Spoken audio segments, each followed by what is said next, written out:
এই এখন মনে করেন ভূমিকম্প হইলে আমরা সব দিন দৌড়, আমি এখানে বুজুর্গি দেখাই এটা আমরা, হ্যাঁ আমি একটা বড় হুজুর বেড়া প্রধান বক্তা, আমি লড়লে কি মানুষ কি করব, আপনি কি করবেন আমার সময় কো, আমার জান নিয়ে এত না। আল্লাহু আকবার।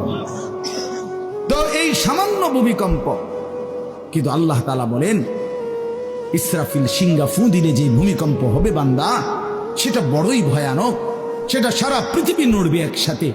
তখন কি হবে মানুষের আতঙ্ক?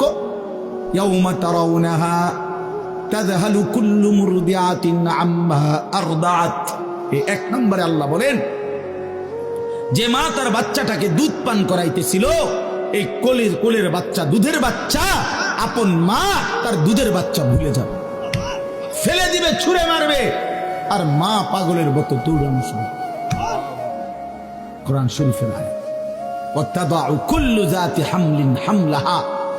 এবং আল্লাহ তাআলা বলেন যে মায়ের পেটের বাচ্চা 10 মাস পূর্ণ হয়ে গেছে, আগামী 2 ঘন্টা 5 ঘন্টা পরে বাচ্চাটা এমনিতেই প্রসব হইতো, আল্লাহ তাআলা বলেন ইসরাফিলের ফু দিলে জমিন যখন কাঁপতে শুরু করবে, তো এই গর্ভধারিণী মা, গর্ভবতী নারী পাগলের মতো এভাবে ছুটবে, দৌড়বে, নিজের গর্ভের বাচ্চা নিজে নিজেই পড়বে।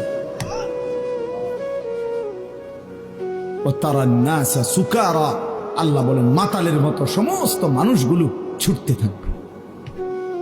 ফাইদা বারিকাল বাসার ওয়া খাসাফাল কামার ওয়া জুমিআ আশ-শামসু ওয়াল কামার। আল্লাহ তাআলা বলে চন্দ্র সূর্য আলোহীন হয়ে যাবে, সূর্য চন্দ্র এক হয়ে যাবে। ওয়া জুমিআ আশ-শামসু ওয়াল কামার ইয়াকুলুল ইনসানু ইয়াওমাইদিন আইনাল মাফার। লোকেরা দৌড়বে আর ছুটবে, মানুষ একে অপরকে জিজ্ঞেস করবে ভাইয়া পালাবো কোথায়, দাঁড়াবো কোথায়? কোথাও তো স্থির কোনো জায়গা নাই, কোথায় দাঁড়াবো?